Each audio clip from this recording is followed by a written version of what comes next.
We recently completed an audit of 100 companies between 10 to 100 million in revenue to understand how they're dealing with their purchasing process. And we found some interesting findings, which I'm going to share in this video with you. So, the top three findings of that survey. And I'll also share towards the end one thing which we were not expecting to see, but we saw it across all the companies, right? So, if you're joining for the first time, welcome. My name is Sachin Sharma. I am the founder of Procure Desk, where we help growing companies with spend control. So, finding number one, they have overgrown their current purchasing process. Surprise, surprise. When you're small, you have lower volume of purchase. Everybody knows what they are doing. As they grow over, I would say 40 employees is when they kind of lost control over their purchasing process. So spreadsheets that used to work for tracking purchasing doesn't work anymore. It's outdated, or spend is not under control anymore because people have credit cards and they're spending left and right. So it's just challenging from a spend control standpoint. And honestly, this is not a failure. It's success, right? Because your company has grown. That's why these are growth problems and good problems to have. So what they are doing right now is they are implementing better controls from a process standpoint. So a purchasing system that can capture all the requirements from different stakeholders, and then a process to make sure they are reviewed and approved by the right person, right? So kind of having a basic process in place which scales as they scale the organization.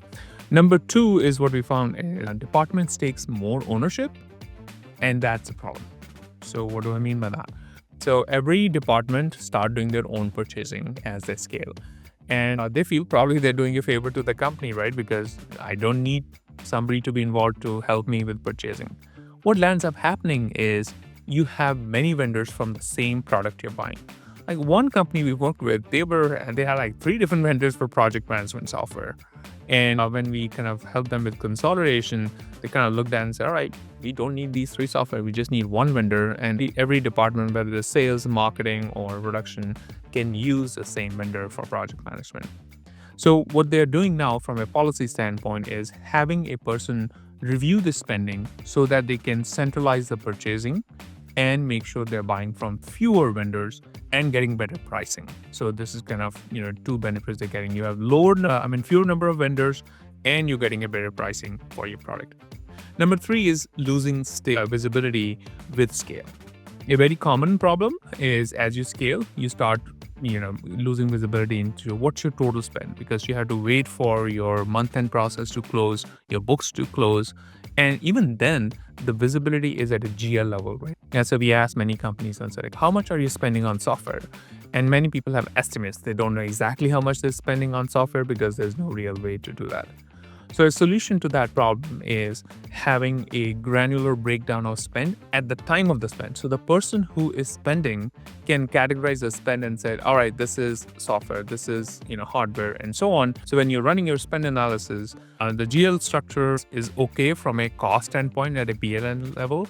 But beyond that, if you want to understand exactly where you're spending money or have better discussions with your stakeholders, you need that granular visibility to do that, right? So those are kind of 3 things which we saw. Now, coming to the bonus tip or bonus finding is many companies have good controls over large purchases. When I say large purchases, anything over $100,000, they have processes in place, which was kind of a little bit surprising because we thought this is a spend control issues across the board, but most people have that under control. What they don't have under control is those small purchases that slip through. Office supplies, if you're like we're working with a lot of biotech companies, so lab supplies, duplicate lab supplies are being purchased, or you have same equipment bought twice because the one person doesn't know what other has audit and so on. So that was kind of pretty interesting is what we found. So just a quick recap, 3 things which you should do if you're a growing company, right? Make sure you have a purchasing process so that you can scale, your purchasing process can scale with growth.